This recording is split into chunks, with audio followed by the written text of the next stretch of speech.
So, we've all taken a language test at some point, right? You read a passage, maybe listen to a conversation, you answer some questions. Seems pretty straightforward. But what if I told you that the science behind these tests is this deep, complex rabbit hole, and what they're actually measuring might not be what you think at all? Today, we're going to pull back that curtain. Let's just start with the central puzzle right here. When you're answering questions about something you just read, is the test just measuring your reading skill? Or is it actually a test of your vocabulary, maybe your memory?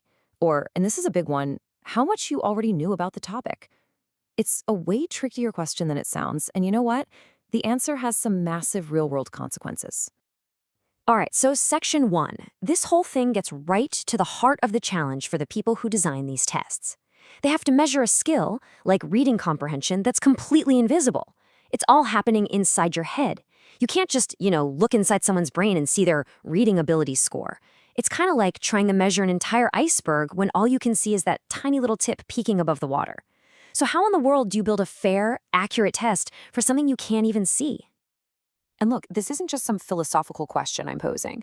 This quote comes directly from the experts, from people who live and breathe language testing. It just goes to show you that the people designing these incredibly high-stakes exams are constantly wrestling with this really fundamental problem. And for them, getting it right is, well, it's everything. And that leads us to this super important concept: test validity. Basically, a test is only valid if it actually measures the thing it says it's measuring. Think about it this way. If a reading test ends up being more about how much you already know about, say, ancient history, is it really a valid reading test? This is exactly why getting the definition right isn't just for academics. It's the absolute bedrock of making a test that means anything at all. Okay, so if defining the skill is step 1, then what is the skill? Let's dive into our second section here, unpacking the reading brain. We're about to tear down this myth that reading is just this one simple thing. It's actually this fascinating, complex process going on up there. Okay, here's the formal definition from a testing point of view. But the key phrase, the one you really want to grab onto, is construct meaning. See, reading isn't passive. You're not just downloading information from a page into your brain. No, you are an active builder. You're using this whole toolbox of skills to actually construct understanding from the raw materials, the words and sentences on the page. So, what's in that toolbox? Well, we can pretty much break it down into these 4 core things. First, you've got your linguistic knowledge, the words and the grammar. Then you use your cognitive skills, like figuring out what the author isn't saying directly. You also apply strategies, like skimming to get the gist or scanning for a specific detail. And finally, and this one's huge, your background knowledge of the world plays a massive role. I mean, imagine a text about baseball. Someone who knows what a bunt is has a huge advantage, right? Not because they're a better reader, but because their world knowledge is filling in all the gaps. All 4 have to work together. So that's reading, but what about listening? Let's jump into section 3, the real-time challenge. Because if reading is like putting together a puzzle with all the pieces laid out in front of you, well, listening is like trying to catch those same pieces as they're being thrown at you, one by one, and you can't miss any. It is a completely different beast. And the critical phrase in this definition, in real time. That changes everything. Unlike a written text that you can pause, think about, and reread, spoken language just comes at you, and then it's gone. It's transient. You can't just hit rewind on a live conversation. And that constant, unstoppable forward motion completely changes the mental demands of this skill.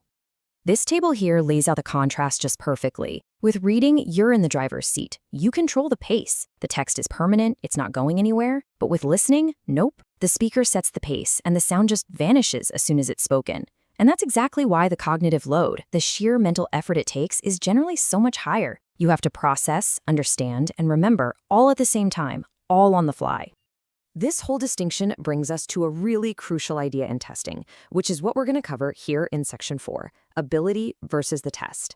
And to help us really get this, we're going to go back to that powerful metaphor we touched on a little earlier, the iceberg.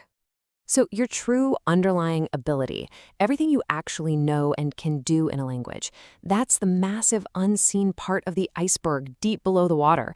It's huge. Your test performance, on the other hand, is just that tiny little tip that's visible above the surface. It's just what you happen to do on one specific test on one specific day, and it's influenced by all kinds of things like stress, the topic of the passage, or even the format of the questions themselves. And this, right here, this is probably the single biggest takeaway from all of this. A test score is not a direct measurement of your skill. It is only indirect evidence. It's a valuable snapshot, for sure, a really important clue, but it is never the complete picture of that vast competence that lies just beneath the surface. So you might be thinking, okay, if a test score is just the tip of the iceberg, why does it matter so much? And that brings us to our final section, why definitions matter. Because this isn't just theory. It has a massive, real-world impact on the fairness and the meaning we give to these scores that can literally change people's lives. So why all this precision?